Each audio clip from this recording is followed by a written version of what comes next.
evening, everybody, and welcome to another exciting episode of Late for the Party on Anchor FM. I am your host, Melodious. Man, we are now in the holiday spirit of things, but also, when it comes down to the holiday spirit, it comes down to the holiday movies and the holidays and all that cheerful shit. Anyway, pretty much, but it's not just one movie. We're dealing with two movies. Now, keep in mind that we're dealing with two colossal films right now, even though, honestly, at one point, coming from watching films like Black Panther and Avengers Infinity War, I mean, of course, a lot of films I was thinking that won't really step up to the plate.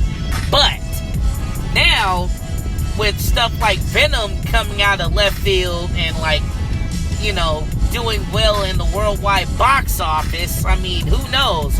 It could be sweeping things under the rug right now. I wouldn't even know. So anyway, but aside from all that jargon, pretty much what I'm here to talk about tonight is basically we got two films that both came out this week, and both of them are going head to head with each other right now as we speak. And I'm going to do a box office result to see which one of these two films that I'm going to tell you right now who's going to reign supreme. Will it be in one corner, in the red corner, do we have DC's own swimming superhero, Aquaman, or do we have the cute, lovable Autobot, Bumblebee? So those two are going head to head, and who is going to reign supreme? So I'm going to do a little tale of the tape and pretty much explain in my perspective of what it might be. So either way, on the other hand, we do have Aquaman, who pretty much is being played by Jason Momoa. And honestly, I'm excited because not only that we're not seeing your atypical drawn Aquaman with blonde hair, blue eyes, you know, superhero who's been like known like that throughout his entire creation, where he's blonde hair, blue eyes, and they gave, like, you know, I liked how they got Jason Momoa playing Aquaman. Like, honestly, it feels good. I mean, honestly, I couldn't see somebody else doing it, and I mean, you know, he's a dope actor. I'll give him his props. Like, I liked him when he was on Game of Thrones. I like watching Frontier. His wife is fine as hell. Lisa Bonet is fine as frog hair. Wow.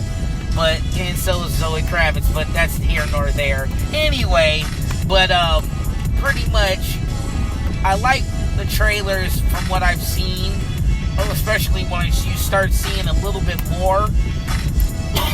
My only gripe, if it's a little too heavy on the CGI, but, you know, I'm looking forward to seeing where it goes anyway, because who knows?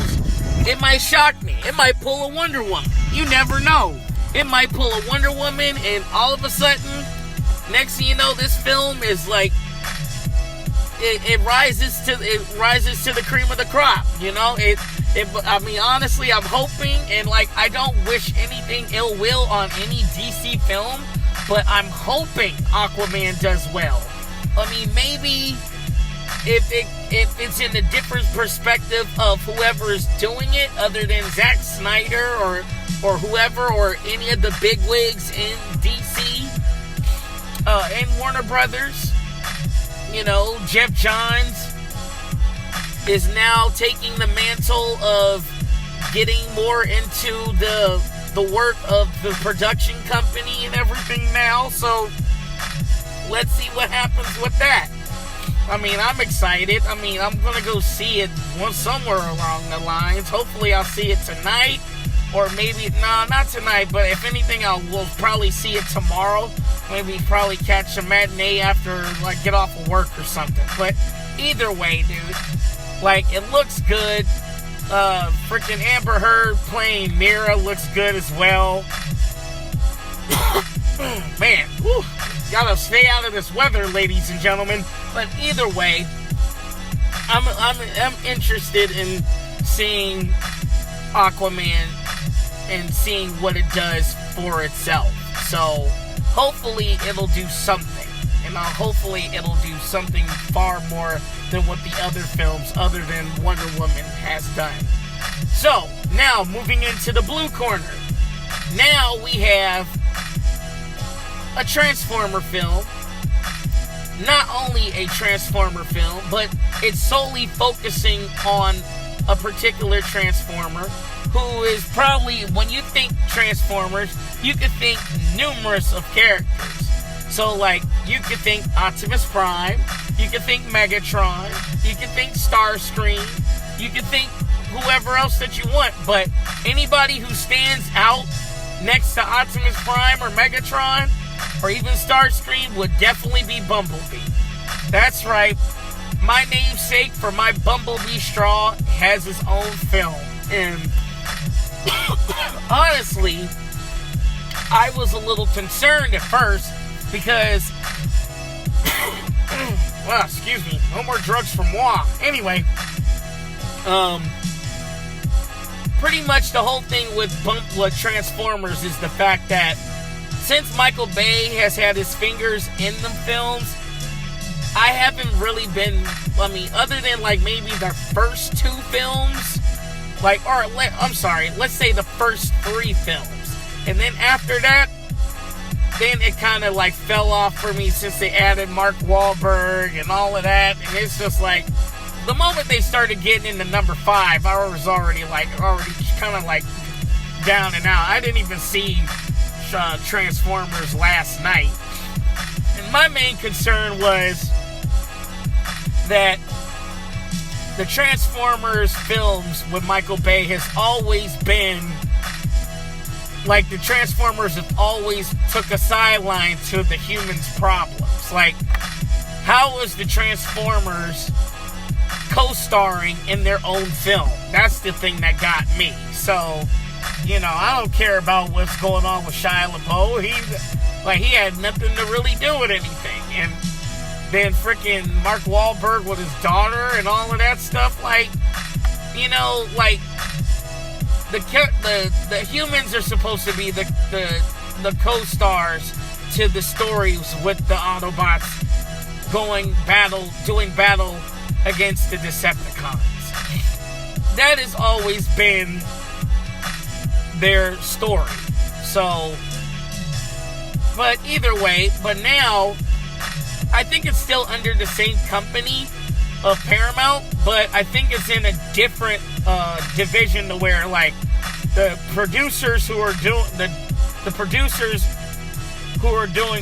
done this film did a film called Monster Truck, and I think they did something else. I think it was Chronicle with Michael B. Jordan and somebody else, where they like had superpowers or something like that.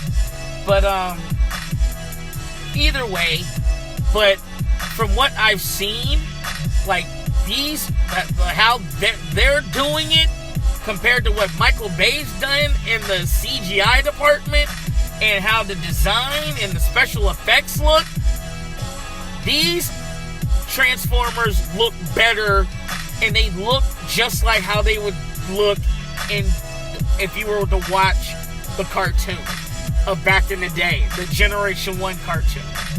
Yeah, or in that caliber. Maybe not the full extent, but when you see the trailer, when you see bits and pieces, like you see Soundwave, he looks like Soundwave. You see Shockwave, he looks like Shockwave. And you see Optimus Prime, he looks like Optimus Prime. And there's a lot of other special guests in there, so I'm not gonna spoil anything for you, but I want to go see it too.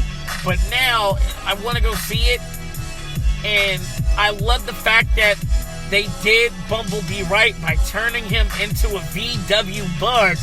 Thank God they retconned that whole shit about him being a Camaro. like, the thing that got me about the whole Michael Bay thing was, how do you make Bumblebee look like Hot Rod? Like, Bumblebee is supposed to be, he's supposed to be like the R2-D2 of Transformers.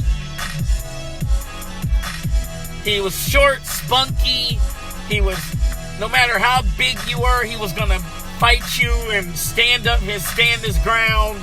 That's the thing about Bumblebee, who was always one of my favorite Transformers. So, either way, then we got John Cena playing, I guess he's the villain. I don't know.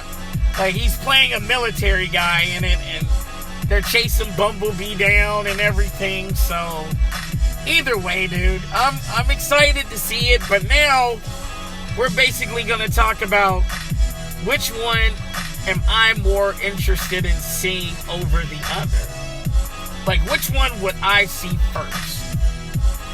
Now, to me, considering the fact that I'm a comic book head and a Transformer head, it would have to be a flip of a coin, and just depending on what kind of mood I'm in. If I'm going to watch Transformers first or Aquaman first.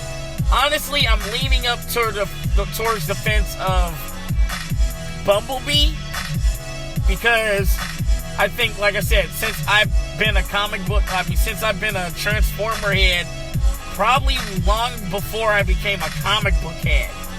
Like, Transformers came out in 1984. I've been watching Transformers since 1984.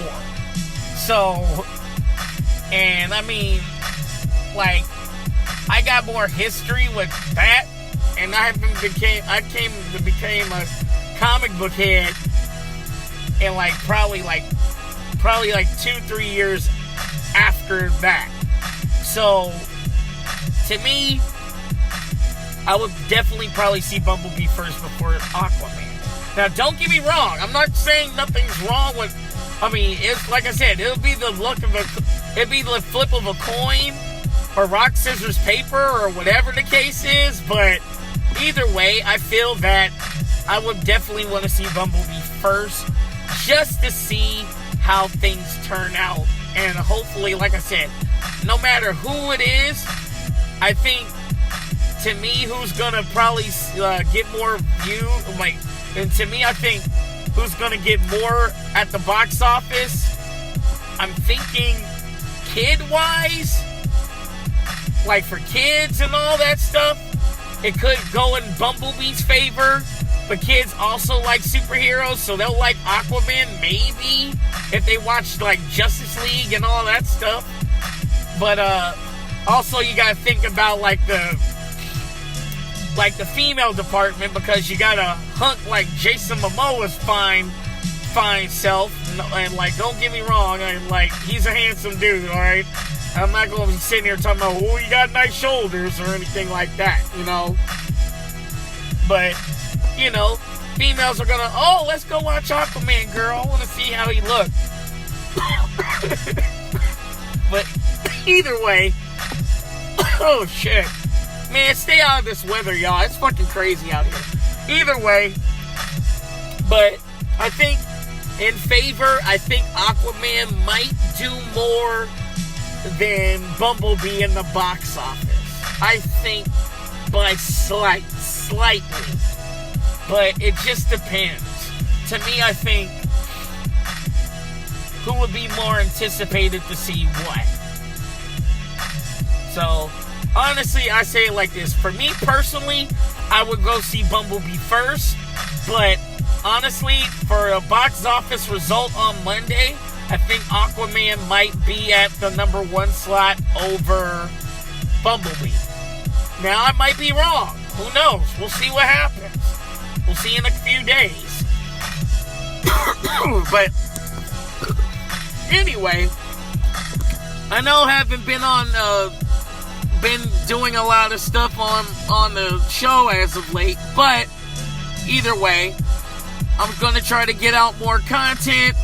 I'm gonna do whatever I can to make sure it kicks out a little bit more. But either way, this is an In My Mind segment, y'all. So either way, I always say that. But go ahead and do what you guys got to do. So check me out, like, comment, subscribe. How do you feel about? So yeah, hit me in the comment box and check out. How would you feel? What would you want to go see first, and who you think will be on the number 1 or number 2 slot? So who would be the top out of those two? So hit me up. Do you think Aquaman's gonna be on top or Bumblebee? So who knows? Hit me up, you guys. Like, comment, share, subscribe, and support the podcast. This is a quick fire review on Late for the Party. I am your host, Melodious, and as always, y'all, it's okay to be late for the party, but keep that party going.